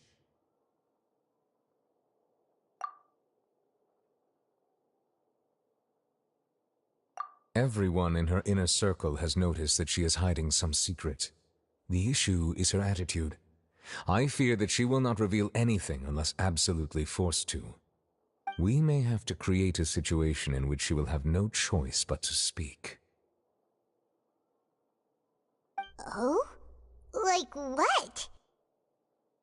Normally, people will only reveal the truth when standing trial. Perhaps we must have the Hydro Archon experience just such a scenario. But Farina's seen so many trials, and she's really good at dodging questions. How do we make sure that she won't just slip away at the first chance she gets? We will need to consider this thoroughly, join forces with various parties, and then do what we can. If at all possible, I would prefer to recuse myself from this affair, but we must prevent the prophecy from coming to pass. This may be cruel to her, but all Fontaine is in crisis. The information a god possesses is too precious, and so we must take a chance on this. But who will lend us their aid to do such a thing?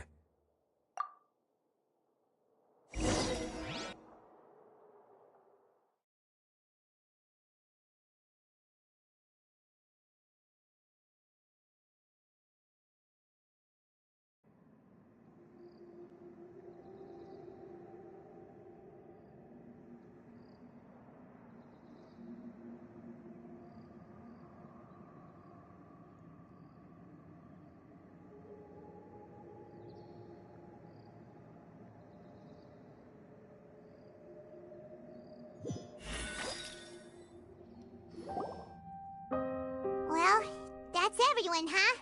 Speaking of which, it was pretty smart of you to think of hiding here. Poisson was just involved in a disaster, so it's presently devoid of people. That naturally makes it the best choice. And here you are drinking tea like it's the most natural thing in the world, huh? That's what families should do. Sit and enjoy a leisurely time together. It's nice to enjoy tea here, you know? Care for a cup? Lend me your ears, everyone. Or perhaps one of you might like to start us off. How about you, friend? Me? No, I don't think I can. Then, how about you, good sir? I fear that I will cause the mood on this boat to become as somber as it is in court. Well then, I guess we're lucky we've got a local like me to organize things. Wonderful, the spotlight at last. I guess I'll be facilitating things from here. That was a little long-winded, don't you think? Oh, you might be right. Anyway, to cut to the chase, our friend here, the Traveler, has brought us together to discuss something. As for what that is, well, let's start by saying that we'll be pooling our efforts together to create a series of traps. Oh, how intriguing. Well, it's just an expression, really. One that I just learned from Chlorand, and used on the spot. So, let's invite her to explain in detail. A round of applause, please. Huh? Didn't you say that you would be facilitating this? Oh, come now. Your work doesn't involve much public speaking, right? This is a good chance to practice. You might even pick up some fancy oratory tricks to impress your boss with in the future. I see. And what does my boss say? He is glad that you consider him your boss. Do go on.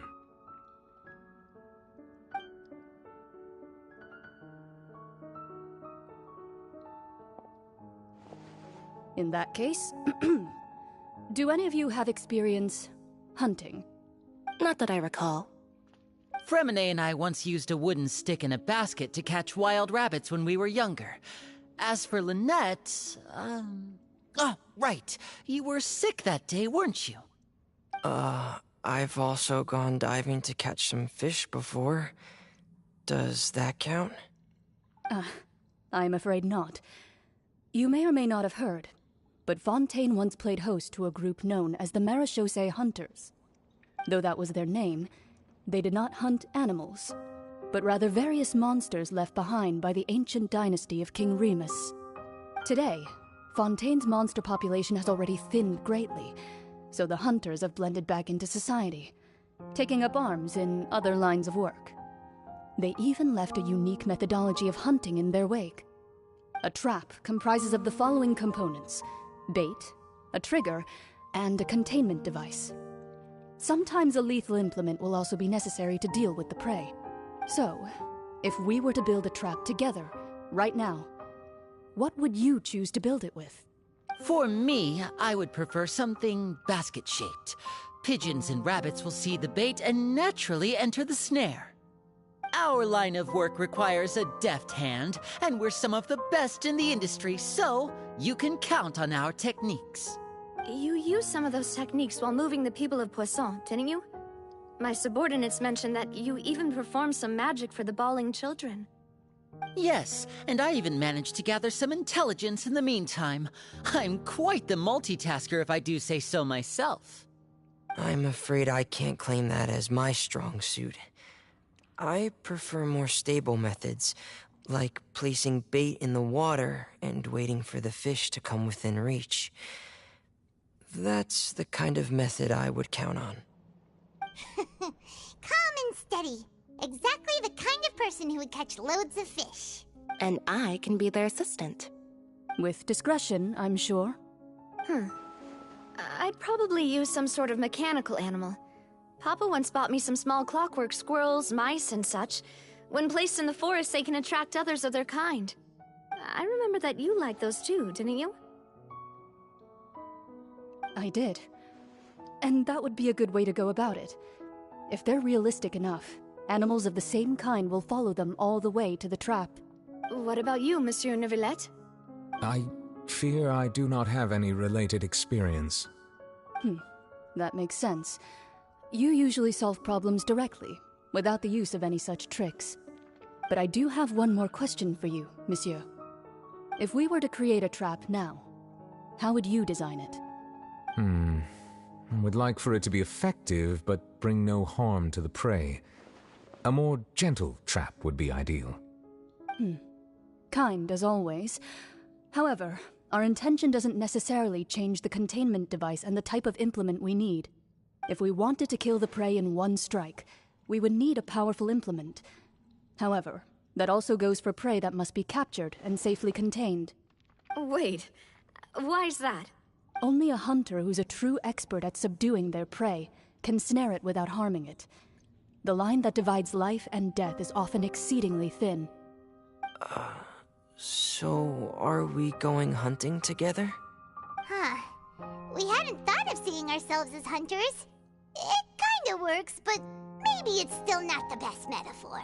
If our means of capturing and dealing with our prey is to put them on trial, then the hunting metaphor is actually quite accurate. But we shall require much more courage than any hunter to judge a god, a being whose seat is an exalted throne. Oh, so that's what's going on. Sounds very interesting.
few days, hasn't it?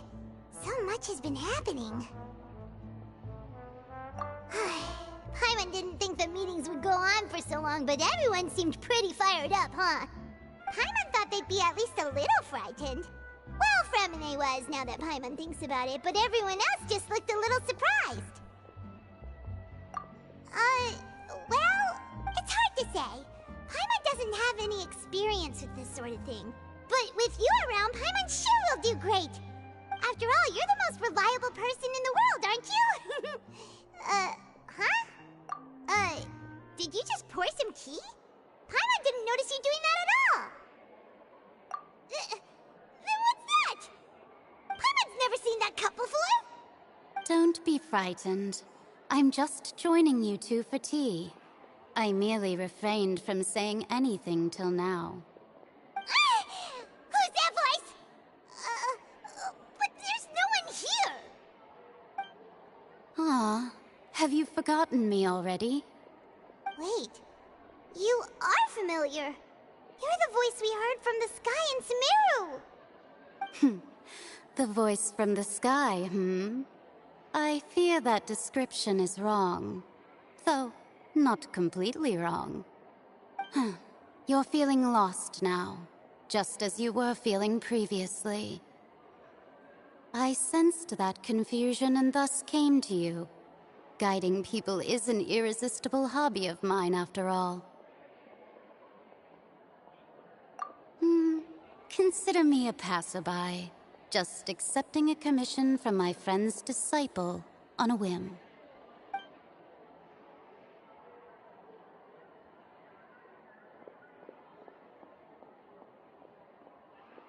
The prophecy. Yes, what has been prophesied will be fulfilled. You may view such things as the history of the future. What? Then is there any way we can stop it? I believe you have witnessed a failed attempt with your own eyes. Can everything in Tevat so easily be changed?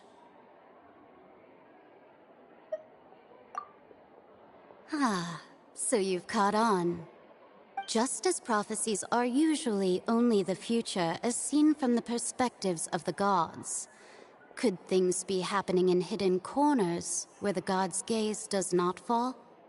Are the things that you shall see different from the fate that the gods perceive?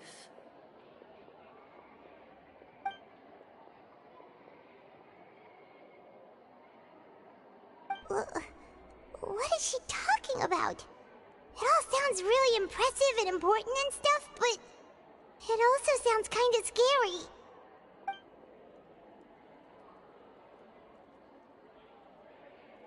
I believe that you understand, right? Some things are insignificant, but others you must reach out to change. Ultimately, fate shall serve as your only guide, no matter what will happen in Tevat's future. This was good tea, by the way. Thank you for your hospitality. Well, that'll be all for today. The voice. It's gone.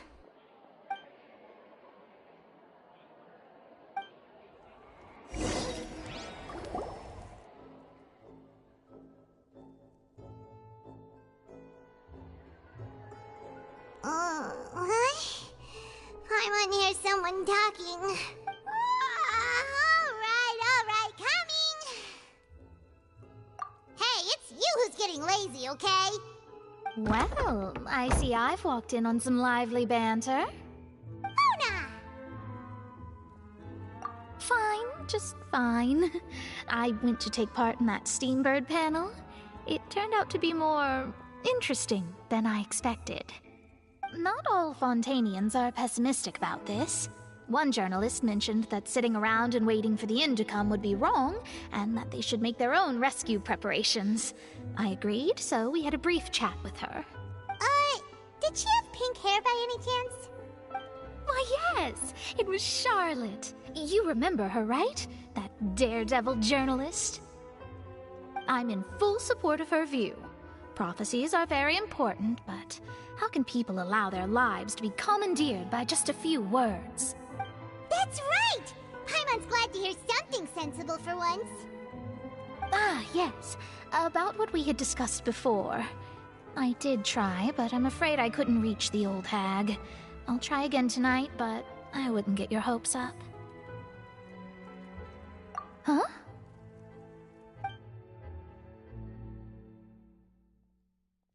Goodness gracious. Are you serious?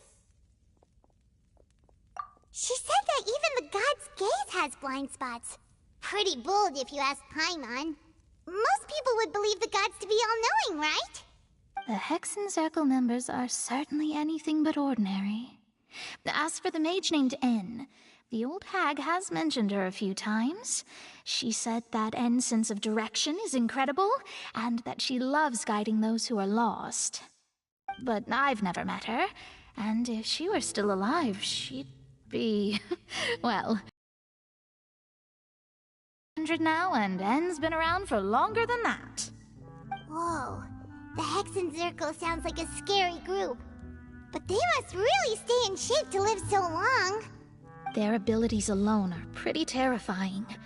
If she came to see you personally, then the problem you're facing must truly be of great importance. Well, it's not like Paimon could understand anything she said. Yes, she was quite cryptic, but I suspect she means that there is still a way to turn things around. She didn't say when or what that would be, though, so...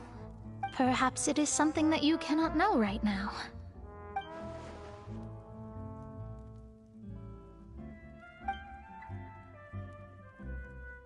Traveler, Paimon, are you two all right? Oh, we're fine. We're just a little down right now. It kind of feels like the end is coming, you know? I see. I feel that same sense of desperation, too. I guess you could consider me someone who has often witnessed fate. So far as I have seen, it cannot be swayed. But even so, I still hope for, and believe in, miracles. Astrology is eternal and rational, but fate may not be. It is cruel, but it can also be beautiful. Perhaps that's what N was trying to tell you. Not to lose heart, and to believe that what you are seeing playing out before you is not yet set in stone. I did originally think of steering clear of all this, but I couldn't. Even if this is all futile, I still wish to help everyone. If we don't struggle to the last, then how can we face the end when it comes? Huh. You do have a point. There I go, talking about astrological principles again. Sorry about that. The moment I start talking about work-related stuff... I need to get going. It was worth trying to comfort you, even if only a little. I believe that you'll help those who are struggling in the same way I did. I suppose that might be why we always seem to meet by coincidence. Paimon feels kind of moved by what Mona said. But also kind of sad, too. Hey, Traveler. Paimon suddenly feels like going outside for a walk. Let's go. Let's walk around the city, shall we? There's a few spots we always like to walk by.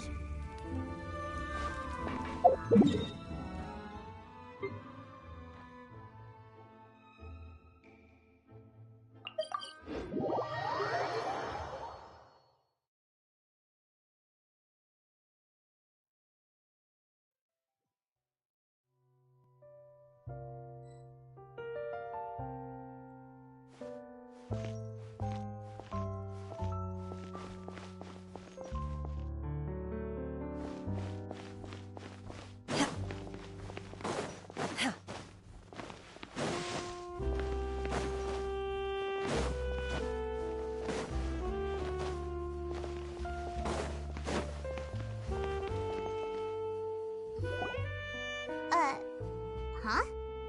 Our names are written in this newspaper. What's going on?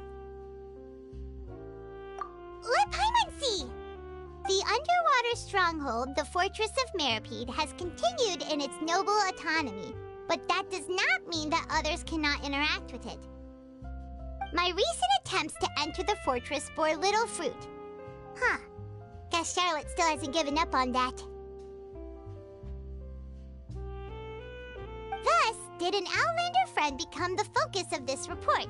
A blonde adventurer with their white fairy, legends trailing in their wake. It is said that this mysterious traveler once visited the underwater fortress. So while the fortress's interior remains a mystery behind closed doors, do not fear, for the tales of the traveler contain surprises in spades. Journalist Charlotte's biggest scoop yet, the Traveler's Trail, World Walker. Huh. Charlotte took so many awesome photos of us and we never even noticed her! She hasn't been able to get a hold of anything at the fortress, so since we're easier to find, she's using us as the subject matter instead? Ugh, seriously? Well, fine. Those headlines and photos do look cool, so Paimon will forgive her this time.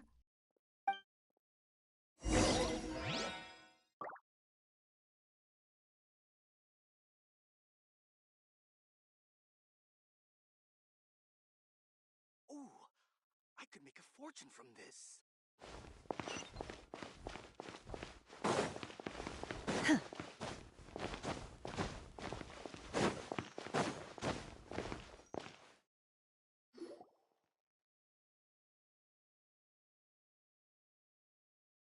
We're here! Paimon's hungry. Should we go in and get some?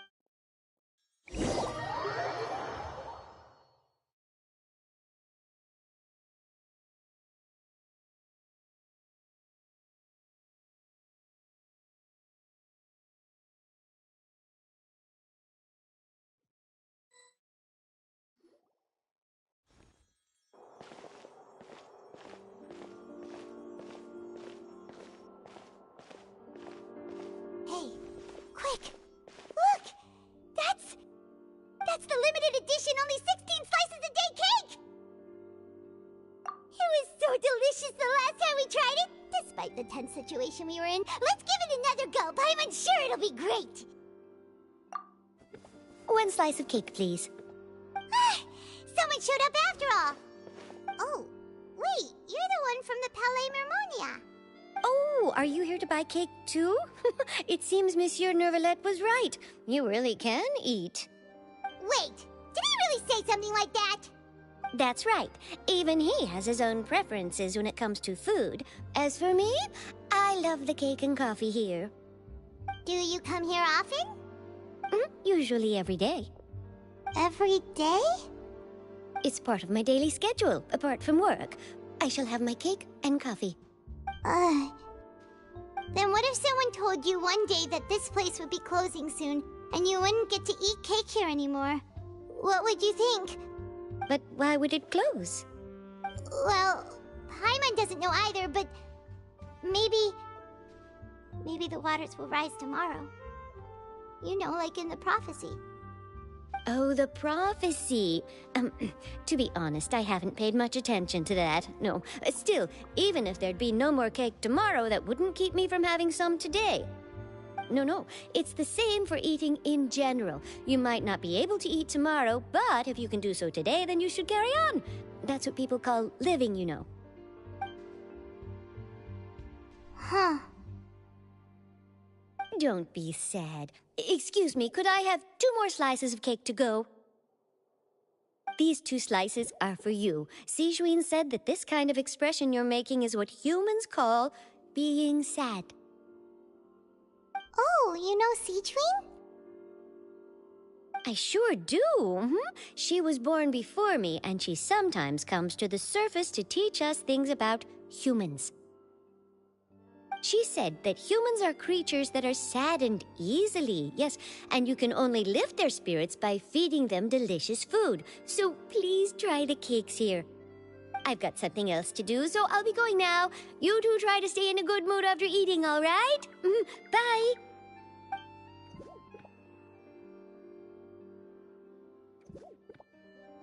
And there she goes! Alright, let's dig in. I'm unsure this cake will be delicious.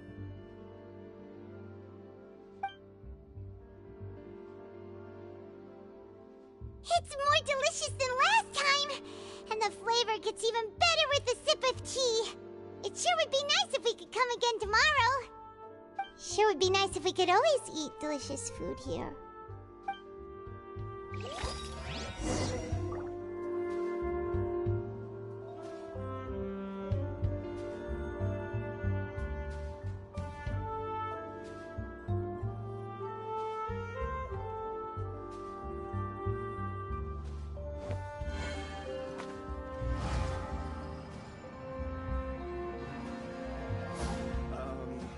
What did you want exactly? Art is the key ingredient. Forget about dining.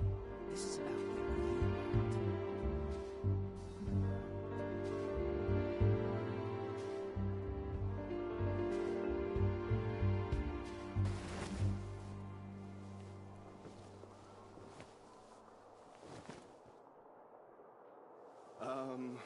What did you want exactly?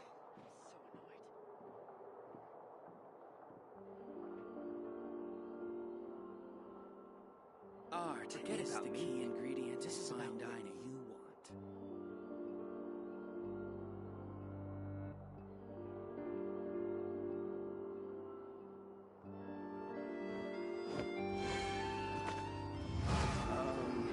What did you want exactly?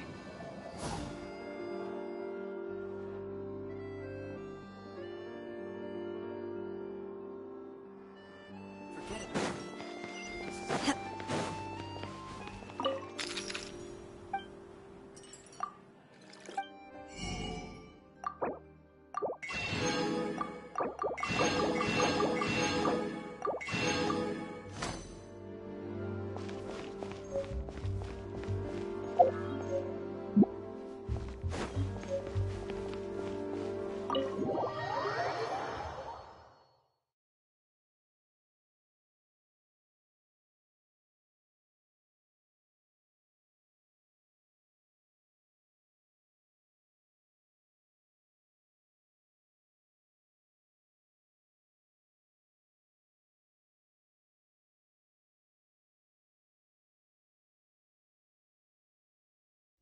Oh, we're near the Seabird office.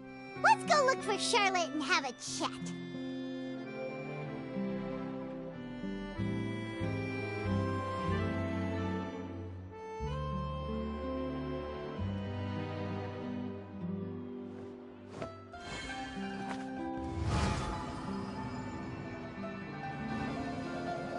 Cannot just rely on the ocean's self-cleaning ability.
You